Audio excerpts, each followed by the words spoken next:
देखेंगे S bar कि S bar क्या है, इसका इम्पोर्टेंस क्या है, इसको अवॉइड क्यों करना है, ओके, क्यों अवॉइड नहीं क्यों करते हैं, ये हम अभी देखने वाले हैं। तो लेट्स स्टार्ट इंट्रोडक्शन।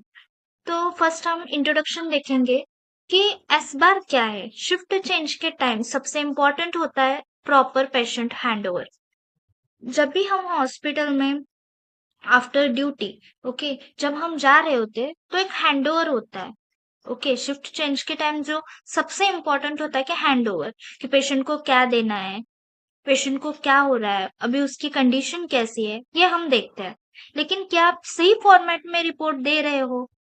ओके, आप हैंडओवर दे रहे हो। हालांकि कैसे होता है हर टाइम कि हाँ चलो हमारी फ्रेंड है, चलो हमारी दोस्त है, हैंडओवर क्या देना है। ओके, तो ऐसे प्रॉब्लम होता है कि हम हैंडओवर नहीं दे पाते कि चल ना बहन तू देख ले, चल भाई तू देख ले, हैंडओवर का क्या है, मुझे जल्दी है। ऐसे हम बहुत तरीके यूज करते हैं। आज हम सीखेंगे एक परफेक्ट शिफ्ट हैंडओवर का format, specially using yes bar method. Yes bar handover template for nurses. अब ये टेम्पलेट्स क्या है, इस बार हम कैसे करेंगे? तो जो ये टेम्पलेट है, ओके, शिफ्ट हैंडओवर के दौरान जो हम टेम्पलेट यूज करते हैं वो हाँ एक्यूरेट यूज करते हैं क्या, कम्युनिकेशन प्रॉपर है क्या, क्लियर है क्या, पेशेंट की कंडीशन का क्लियर कम्युनिकेशन होना चाहिए। ओके, अगर देख कि क्या हो रहा है भाई तेरे को, तो बोलता है कि कुछ तो हो रहा है मेरे को, ये नॉन मेडिकल कम्युनिकेशन हुआ। अगर क्लियर कम्युनिकेशन बोला तो वो बोलेगा कि स्ट्रेस है, कफ है, okay, like that. Fill each section with short and to the point information. थोड़ा से लंबा चढ़ा के नहीं बोलने का है। हैंड ओवर मतलब थोड़ा शॉर्ट होना चाहिए और क्लियर कम्युनिकेशन होना चाहिए और पॉइंट टू पॉइंट कम्युनिकेशन होना चाहिए। ओके, एंटीबायोटिक दिया तो सिर्फ एंटीबायोटिक दिया और कौन सा दिया और कितने टाइम दिया, ये इंपॉर्टेंट है। नहीं तो एंटीबायोटिक देते समय मैंने ये किया वो किया, इट्स नॉट नेसेसरी। ओके, बार का फर्स्ट वाला यस है वो है सिचुएशन। उस सिचुएशन में आप क्या बोलेंगे कि पेशेंट का नेम, उसका एज, सेक्स, बेड नंबर और करंट कंडीशन, कि पेशेंट को क्या हो रहा है, ये है तुम्हारी सिचुएशन में, ये सब आएगा। नेक्स्ट आता है B, that is background. Patient का बैकग्राउंड क्या है, उसका डायग्नोसिस क्या है, अभी उसको क्या हो रहा है, एडमिशन डेट क्या है उसकी, वो कब हॉस्पिटल में आया, उसकी सर्जरी प्रोसीजर जो भी हो वो इधर आएगा। मतलब पहले पहले का मेडिकल हिस्ट्री, उसको बीपी है क्या, के ब्लड प्रेशर है क्या, ब्लड शुगर है क्या, ये सब आपको चेक करना है बैकग्राउंड में। नेक्स्ट है असेसमेंट। असेसमेंट में क्या आएगा कि vital science, in that TPR, BP, temperature, pulse, respiration, blood pressure, और एक ऐड है वो है पेन स्कोर।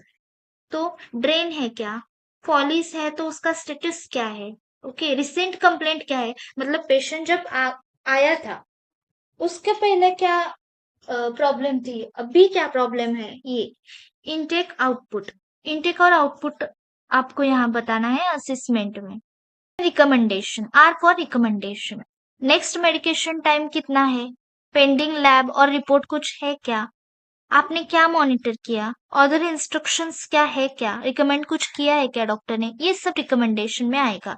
ये है आपका SBAR. S for situation, B for background, okay, A for assessment and R for recommendation. Why handover is important? If समझो कि हैंडओवर गलत हो गया, नहीं तो इनकम्प्लीट रह गया, तो पेशेंट सेफ्टी क्या होती है, रिस्क में पड़ जाती है। इसीलिए क्या होता है, आपका जो 8-12 घंटे का जो भी आपने ड्यूटी किया वो नेक्स्ट नर्स को पहुंचने के लिए बहुत इंपॉर्टेंट है। और इसीलिए यस बार फॉर्मेट हेल्प करता है कि सब कुछ आप प्रॉपर और क्लियर कम्युनिकेशन में अपने अगले शिफ्ट के नर्स को बता सको। ओके, इसीलिए ये हैंडओवर इम्पॉर्टेंट है। इफ आपने कंप्लीट क्लियर कम्युनिकेशन करके यस बार की सहायता से अगले नर्स को इंफॉर्मेशन दी, तो क्या होता है कि वो अपने पेशेंट सेफ्टी का रिस्क नहीं होता। ओके, पेशेंट सेफ्टी अपने को रखनी पड़ती है और वो सब करके अपना पेशेंट हेल्दी रहता है, इसीलिए हैंडओवर इम्पॉर्टेंट है। Common mistake to avoid. अभी कॉमन मिस्टेक क्या होते हैं कि पेशेंट का नाम या डायग्नोस मिस होता है अपने से।